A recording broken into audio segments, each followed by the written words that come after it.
राहुरी पोटनिवडणुकीबाबत आम्ही केलेलं विश्लेषण तंतोतंत खरं ठरलं होतं। अक्षय कर्डिलेंनाच भाजपकडून तिकीट मिळेल, तनपुरे माघार घेतील, अक्षय कर्डिलेंना लाखांचं लीड मिळेल, असं सगळं आम्ही स्पष्ट सांगितलं होतं। झालंही तसंच। आता 9 दिवसांपूर्वी आम्ही पाहुण्या रावळ्यातूनच स्थानिक स्वराज्य संस्था मतदारसंघातून विधान परिषदेचा आमदार होईल असं भाकीत केलं होतं। 6 दिवसांपूर्वी तनपुरेंना थांबवण्याचं फळ मिळेल का, या विषयावर एक विश्लेषण मांडलं होतं। त्याच बातमीत आम्ही लोणीची प्रवरा यंत्रणाच तनपुरेंना आमदार करील अशा शक्यता वर्तवल्या होत्या। 3 दिवसांपूर्वी केलेल्या व्हिडिओतही आम्ही नगरची जागा भाजपलाच जाईल अशा शक्यता मांडल्या होत्या। त्यानंतर गेल्या बुधवारी व गुरुवारी पुन्हा सलग 2 व्हिडिओ करून भाजप तनपुरेंना आपल्याकडे का ओढतंय हा व त्यानंतर कुरघोड्यांचा लढाईत महायुतीत गच्चा या थंबनेलचा व्हिडिओ बनवला होता। राज्यात विधान परिषदेच्या 17 जागांची निवडणूक झाल्यापासून अहिल्यानगर लाईव्ह 24नं नगरच्या जागेबाबत तब्बल 6 व्हिडिओ बनवले। या प्रत्येक व्हिडिओत आम्ही या जागेसाठी तनपुरेच महायुतीचे उमेदवार असतील असं छाती ठोकपणे सांगितलं होतं। आता हे आम्ही पुन्हा का आठवून देतोय, तर शुक्रवारी प्रसार माध्यमांवर सुरू असलेल्या बातम्यात आमचा अंदाज तंतोतंत जुळतोय म्हणून 30 मे रोजी शरद पवार गटाचे नेते व माजी राज्यमंत्री प्राजक्त तनपुरे यांचा भाजप प्रवेश होणार। प्रदेशाध्यक्ष रवींद्र चव्हाण हे हा पक्षप्रवेश करून घेणार असल्याच्या बातम्या सगळ्याच मेनस्ट्रीम मीडियाला सुरू झाल्या आहेत। मुंबईत हे सगळं ठरलंय जे आम्ही गेल्या महिनाभरापासून सांगतोय, अगदी तसंच घडतंय। अहिल्यानगर लाईव्ह 24चा अंदाज अगदी तंतोतंत खरा ठरलाय। ही झाली एक बातमी, परंतु याच बातमी मागची आम्ही सांगणार असलेली दुसरी बातमी त्याहून इंटरेस्टिंग आहे। विधान परिषदेचं तिकीट जरी तनपुरेंना मिळणार असलं तरी विजय मात्र विखेंचा होणार आहे। आता तो कसा आणि का हेच आपण या व्हिडिओतून पाहणार आहोत। नमस्कार, मी अजय आणि आपण पाहत आहात अहिल्यानगर लाईव्ह 24, नगरी राजकारणाचं परफेक्ट अनालिसिस। भाजपचे विद्यमान आमदार शिवाजीराव कर्डिले यांच्या आकस्मिक निधनानंतर राहुरीची पोटनिवडणूक लागली। त्यावेळी प्राजक्त तनपुरे हे भाजपमध्ये प्रवेश करतील व भाजपकडून आमदार होतील अशा चर्चा झाल्या होत्या। परंतु या चर्चेनंतर आम्ही राहुरीच्या पोटनिवडणुकीबाबत तब्बल 6 ते 7 व्हिडिओ केले। या प्रत्येक व्हिडिओत आम्ही राहुरीच्या पोटनिवडणुकीत भाजप स्वर्गीय शिवाजीराव कर्डिले यांचे सुपुत्र अक्षय कर्डिले यांनाच तिकीट देईल असं वारंवार सांगितलं। शिवाय अक्षय कर्डिलेंना लाखांचं लीड घेऊन विजयी करण्याचं नियोजन भाजप करतंय असंही सांगितलं होतं। त्या निवडणुकीतील आमचा प्रत्येक अंदाज अगदी तंतोतंत खरा ठरला। तनपुरेंना यशस्वी माघार घेऊन भाजपनं अक्षय कर्डिलेंना लाखांच्या फरकानं दणदणीत विजयी केलं। अर्थात या पोटनिवडणुकीचं श्रेय पालकमंत्री राधाकृष्ण विखे व भाजपचे उपाध्यक्ष डॉक्टर सुजय विखेंना गेलं। त्यानंतर राज्यातील रिक्त असलेल्या विधान परिषदेच्या 17 जागांची निवडणूक लागली। त्यात नगरच्या जागेचाही समावेश होता। अगदी सुरुवातीला ही जागा राष्ट्रवादीच्या अजित पवार गटाला मिळेल अशा चर्चा सुरू झाल्या, कारण याच जागेवर राष्ट्रवादीकडून स्वर्गीय अरुण काका जगताप हे 2 वेळा आमदार राहिले होते। स्वर्गीय जगताप हेच या जागेवर शेवटचे आमदार असल्याने त्यांच्याच पक्षाला व त्यांच्याच कुटुंबातील व्यक्तीला आमदार होण्याची संधी मिळेल असे आडाखे बांधले जात होते।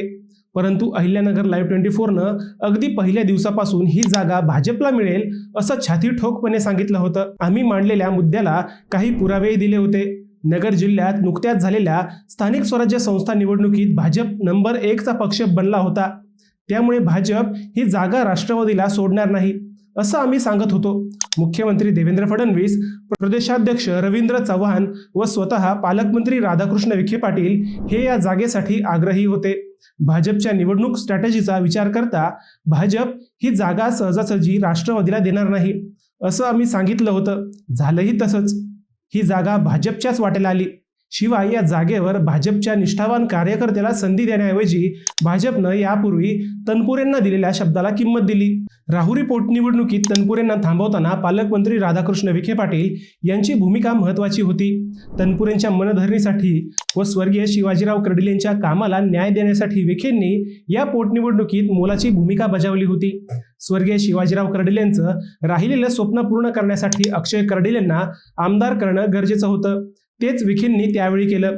परंतु तनपुरेंना यशस्वी माघार घ्यायला लावण्यासाठी विखेंनी थेट मुख्यमंत्री देवेंद्र फडणवीस व प्रदेशाध्यक्ष रवींद्र चव्हाण यांना त्यावेळी मध्यस्थी करायला लावली। त्यासाठी तनपुरेंना विधान परिषदेचा शब्द दिला गेला असावा असंही सगळ्यात आधी अहिल्यानगर लाईव्ह 24नंच सांगितलं होतं। आम्ही जे सांगितलं अगदी तसंच होताना आता दिसतंय। विधान परिषदेच्या या जागेचं चित्र आता स्पष्ट होतंय। तनपुरेंचा शनिवारी भाजप प्रवेश होतोय। भाजपचं जिल्ह्यातील संख्याबळ, प्रवरा यंत्रणेची रणनीती, विखेंची स्ट्रॅटेजी आणि तनपुरेंच्या पाहुण्या रावळ्यांचा गोतावळा हे सगळं पाहिलं तर ही निवडणूक भाजप सहज जिंकेल, परंतु तिकीट तनपुरेंना मिळालं तरी विजय मात्र विखेंचा होईल असंही म्हणता येतं. कारण तनपुरे ज्या मतदारसंघाचं यापूर्वी प्रतिनिधित्व करत होते तो राहुरी मतदारसंघ हा नगर दक्षिण लोकसभा मतदारसंघात येतो. आगामी 2029च्या लोकसभा निवडणुकीत तनपुरेंच्या भाजप प्रवेशाने डॉक्टर सुजय विखे पाटील यांची ताकद वाढणार आहे. शिवाय तनपुरे यांचं नगर दक्षिण व उत्तरेचं मोठं नातं गोतं आहे. उत्तरेत थोरात, तांबे, काळे, गडाख हे तनपुरेंचे जवळचे नातलग आहेत. शिवाय दक्षिणेतही राजळे, घुले, गडाख, जगताप हे तनपुरेंचे जवळचे नातेवाईक आहेत. त्यामुळे तनपुरेंना भाजपमध्ये गेल्यावर नगर जिल्ह्यातील राजकारणावर अंकुश ठेवताना विखेंना त्याचा फायदाच होणार आहे. या दोन महत्वाच्या फायद्याशिवाय तनपुरेंना भाजपमध्ये आणून विखेंनी आणखी एक महत्वाचा डाव साधलाय. तो म्हणजे पक्षांतर्गत असणाऱ्या विरोधकांना विखेंनी परफेक्ट कोंडीत पकडले. 2 दिवसांपूर्वीच विधान परिषदेच्या जागेसाठी भाजपनं निष्ठावंतांना न्याय द्यावा असं स्टेटमेंट विधान परिषदेचे सभापती प्राध्यापक राम शिंदे यांनी नगरमध्ये केलं होतं. त्यावेळी त्यांच्यासोबत भाजपचे देवळाली प्रवाराचे नगराध्यक्ष सत्यजित कदमही होते. कदम हे विखे व तनपुरे यांचे थेट विरोधक नसले तरी त्यांच्यात जास्त संवाद नसल्याचं सांगितलं जातं. त्यामुळेच सभापती प्राध्यापक राम शिंदे यांचं हे स्टेटमेंट एका अर्थानं विखेंना विरोध करण्यासाठी केल्याचंही बोललं गेलं.